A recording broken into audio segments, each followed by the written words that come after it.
Easy desert റെസിപ്പിയാണ് ഇന്ന് share ചെയ്യുന്നത്. So welcome back to my channel. വളരെ പെട്ടെന്ന് തന്നെ കുറച്ച് ഇൻഗ്രീഡിയൻസ് വെച്ചിട്ട് ഒരു സെലിബ്രേഷൻസ് അല്ലെങ്കിൽ ക്രേവിങ്സ് ഒക്കെ വരുമ്പോൾ ഈസി ആയിട്ട് ഉണ്ടാക്കാൻ പറ്റുന്നതാണ്. അപ്പോൾ മെയിനായിട്ട് ബിസ്ക്കറ്റാണ്. അപ്പോൾ ഏത് ബ്രാൻഡിൻ്റെയും ചൂസ് ചെയ്യാം. Fresh cream, milk made, custard powder, പിന്നെ ഞാൻ എടുത്തിട്ടുള്ളത് ഡയറി മിൽക്കിൻ്റെ ചോക്ലേറ്റ് ആട്ടോ. അപ്പോൾ അതും നിങ്ങൾക്ക് ഇഷ്ടമുള്ളത് ചൂസ് ചെയ്യാം. ഞാൻ ഒരു 5 to 6 ചോക്ലേറ്റ് എടുത്തിട്ടുണ്ട്. ഫസ്റ്റ് സ്റ്റെപ്പ് എന്ന് പറയുന്നത് മിക്സിയുടെ ജാർ എടുക്കുക, അതിലേക്ക് ഫ്രഷ് ക്രീം ആഡ് ചെയ്യാം.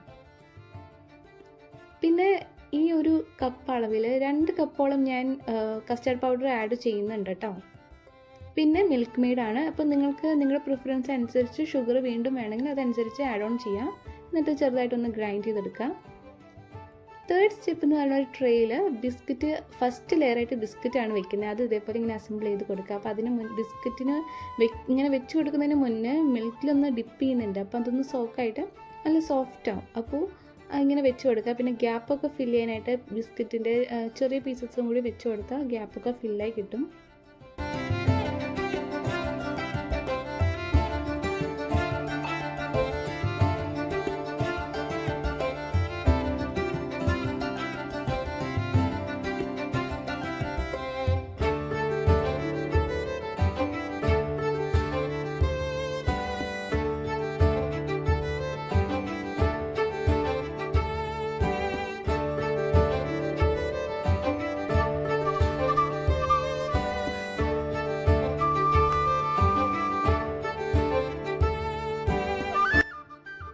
സെക്കൻഡ് ലെയറായിട്ട് ഇപ്പോൾ ഗ്രൈൻഡ് ചെയ്ത ആ ഒരു മിൽക്ക് മെയ്ഡ് മിക്സ് ഇതിലേക്ക് ആഡ് ചെയ്യാണ്.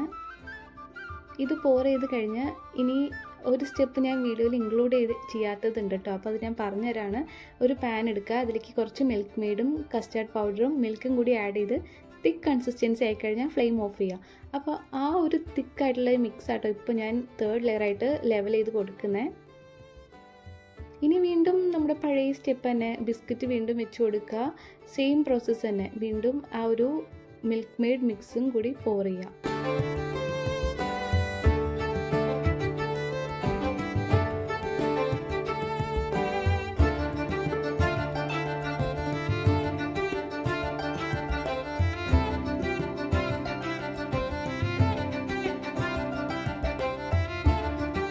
നെക്സ്റ്റ് സ്റ്റെപ്പ് ചോക്ലേറ്റ് മെൽറ്റ് ചെയ്യാനായിട്ട് ഒരു പാനിൽ കുറച്ച് വെള്ളം, അതിൻ്റെ മുകളിൽ സ്റ്റീൽ കപ്പാട്ട് ഞാൻ വെച്ചിട്ടുള്ളത്. അതിലേക്ക് ചോക്ലേറ്റ് ആഡ് ചെയ്ത് പെട്ടെന്ന് മെൽറ്റായി കിട്ടും. ഇനി ഇത് ഒന്ന് ഇതേപോലെ ഡിസൈൻ ചെയ്ത് കൊടുക്കുകയാണ്.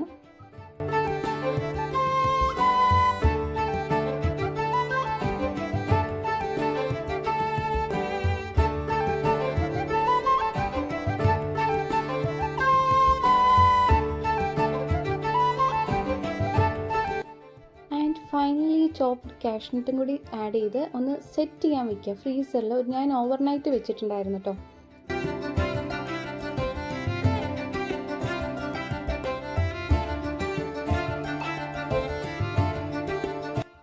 സെറ്റ് ചെയ്തതാ ഇവിടെ സംഭവം റെഡി ആയിട്ടുണ്ട്. നല്ല യമ്മി ഐറ്റം ആട്ടോ. അപ്പോൾ എല്ലാവരും ഒന്ന് ട്രൈ ചെയ്ത് നോക്കിയിട്ട് നിങ്ങളുടെ റിവ്യൂസൊക്കെ ഒന്ന് കമൻറ്റിലൂടെ അറിയിക്കുക. സോ പെട്ടെന്ന് തയ്യാറാക്കാൻ പറ്റുന്ന ഈസി ഡെസേർട്ട് റെസിപ്പിയാണ്. സോ എല്ലാവരും ട്രൈ ചെയ്യുക. ആൻഡ് ഓൾസോ ചാനൽ ആദ്യമായിട്ട് കാണുന്നത് ലൈക്ക് ചെയ്യാനും സബ്സ്ക്രൈബ് ചെയ്യാനും മറക്കരുത്. അപ്പോൾ ഈ ഒരു റെസിപ്പി എല്ലാവരിലേക്കും ഷെയർ ചെയ്യുക. ആൻഡ് അടുത്ത വീഡിയോ കാണാം. Thanks for watching. ബൈ.